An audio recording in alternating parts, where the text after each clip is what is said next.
Hello and welcome to the one-stop shop where you can rub shoulders with an extraordinary group of men. India's tryst with its economic destiny began with these bulls taking charge of Dalal Street. Learn the incidents and the inspirations that helped shape them. Join me, Ramesh Damani, as we morph into the minds of the wizards of Dalal Street.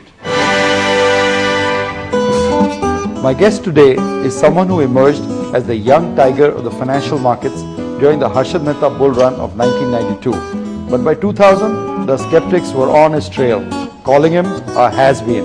Refusing to slip into oblivion, he used the severe bear market of 2002 to catapult himself back into the mainstream by boldly proclaiming the birth of a new bull market. The man who they say saw tomorrow, Rakesh Jhunjhunwala. Rakesh, thanks a lot for joining us today. A pleasure. I want to take the market through your early years in the market. You started fairly young in the stock market, didn't you? Well, I was interested in the stock market. I'm 1960 born. I think my sister got married in 1975. I remember from that year, I used to read the newspaper and I used to see that prices fluctuate. And I was always a very inquisitive child. And my father always encouraged my inquisitiveness. And my father used to do some investing, some trading. So I used to be after him that, Daddy, why do prices fluctuate? Why do you buy stocks? So he used to tell me that read the news and you see something comes about gas, Gwalior. Next day Gwalior's prices go up and down. So because news comes, then some balance sheets I used to see. What is this balance sheet? So as a young person I never understood much, but I used to understand, share capital, reserves and surplus means very good. Company has got large money. So I had a childhood curiosity and a childhood interest. But you were a bureaucrat's son. I mean, weren't you propelled into the IAS, IFS type of stream? Well, I was a bureaucrat's son, but fortunately I have a very democratic father. And also we are from a business background. Business is in our blood. Speculation and trading is in our blood. We are from Rajasthan, Jhunjhunu district. And my father was very democratic, very encouraging dad, and he taught me a lot and he encouraged me to do whatever I found interesting. Inquisitive, but my sense is that when you decided to become a broker, say for example, he wasn't exactly embracing you. Yeah, maybe that was far later when I was about 29, 1989, 90. No, he never, I tell you, I will never forget, I became a chartered accountant in 1985 and I come from a very middle class background. My father had no business and I had to make my life myself. So he told me after I completed my chartered accountancy in 1985 that what do you want to do? I said, I want to go to the stock market. So he told me 3-4 things which are very, I think which are the basis of my career today. He said, don't go to any of my friends, don't ask me for any money, don't do this, I'll do this, right? That is, don't ask anyone for any money ever. Right, don't forget your word is your bond, you have a house, you can live here, you're a sharp fellow, you're a chartered accountant, you can earn 15-20,000 a month, you can look after yourself. Be fearless, and he morally encouraged me.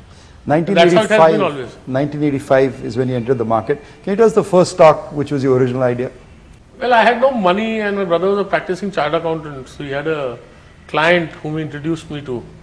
And she had a lot of money and she wanted to have enhanced return. So she was very well provided for. I said, why do you want to, go into stocks? But I can do one thing that bank deposits pay. You used to pay about 10% that time. So I told her, you will lend me some money. I'll give you 18% interest. So she said, security. So I said, I have no security. I had 5,000 rupees in the bank, which is what when I saved through my articles, and something my father had put in the bank when I was a child. So I told her that what I can do is you give me a check of 1 lakh, I'll give you a security after 15 days, then you give me a check of 1.5 lakhs, again I'll give you a security. And after some persuasion, she agreed. So that's how I got the first 2.5 lakhs. Because we date ourselves, interest rates were high, 18%, and after 15 days, because settlements were 15 days then. Yeah, so that's why I gave her the security. But in 89, by the time of the Dangote budget, you had hit your spur. 3-4 years into the market, you were now becoming... Yeah, see, 85 to 89, this lady gave me 2.5 lakhs, then there was a Christian gentleman, to whom I still pay, even today I pay him 24% interest. I still have his money, he gave me 5 lakhs. I went and gave him a security, he returned it to me. I told him, Mr. Mendonca, you don't know what you're doing, you're giving me money, I'm in the stock market. He said, no Rakesh, I trust you. I had this 7.5 lakhs, then I earned about 8-10 lakhs of rupees in trading in 1985-86 in investing trading. And then I bought 5,000 shares of Tata Power. Then the stock market went through a fairly... Right, the logic of the Tata Power, the yield was greater than the interest you paid? The yield was greater and also, the earnings was very good. And there was some talk there is, the companies were getting a fixed return in accordance with the Electricity Act, Correct. right?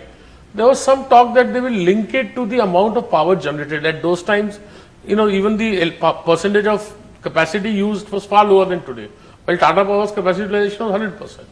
So then Tata Power would have benefited very much if they had fixed the rate of return to the capacity utilized. Correct. And there was good yield, 150 rupees I bought, they used to give a dividend of 18 rupees. That covered part of your interest cost. Part of my interest. But by 89 you had hit your stride. I mean, you were looking at bigger things. It was more than just making a living. Yeah, I went through 2-3, there was bare years, I would say depressive years, but I never speculated. I had a badge, I used to go to the ring, I used to observe, right? And, I felt then that the only way, then I asked my family for some financial help, my father said, I will stick by what I said, you want to go to the stock market, right? And stockbroking was not considered a fashionable profession in those days, was it? He said, you have to make it yourself. But Ramesh, I can tell you one thing, although I live with my father in that house today, in the same house today, and when my dad, although he did not financially help me, it was very critical that I lived in a joint family. I got married in 87 and I had no income. I had two, 3 very bad years in the market. Not that I lost money, but I didn't earn much. The markets itself didn't give the opportunity. Give the opportunity. And I was always very careful as always. But in 89, what made you make that contrarian call? There was still gloom. But although I was not earning anything because my father was looking after the house, looking after the kitchen, and I was living with him, I had no problem. Suppose I was not in the joint family, Ramesh, I don't think I would have remained in the market. I would have to take up a job. No savings. No savings. I had a savings. I had 5,000 Tata Power. But if you kept spending it. Yeah, and I didn't want to spend it, right? So then I realized that, the passport to growth is capital. And no father is going to give it, no father-in-law is going to give it. So that capital had to come through trading. And then that's when I decided, then I had a friend, Mr. Bajaj, he was very bullish in Sesago. So he told me about Sesago and I believed at 27 rupees, Sesago and the iron ore prices are fixed annually. The prices were enhanced for the next year and stocks was available at 27, 28 rupees. So that was really the first punt of my life that I bought about 2.5 lakh shares of Sesago at 27, 28. Then I bought another 2.5 lakh shares at 35, 36. And those shares went to a price of 65 rupees in 6 months. It was a contrarian bet. What we'll do is we'll take a break. When we come back, we'll chat some more with Rakesh Jhunjhunwala about his contrarian bets.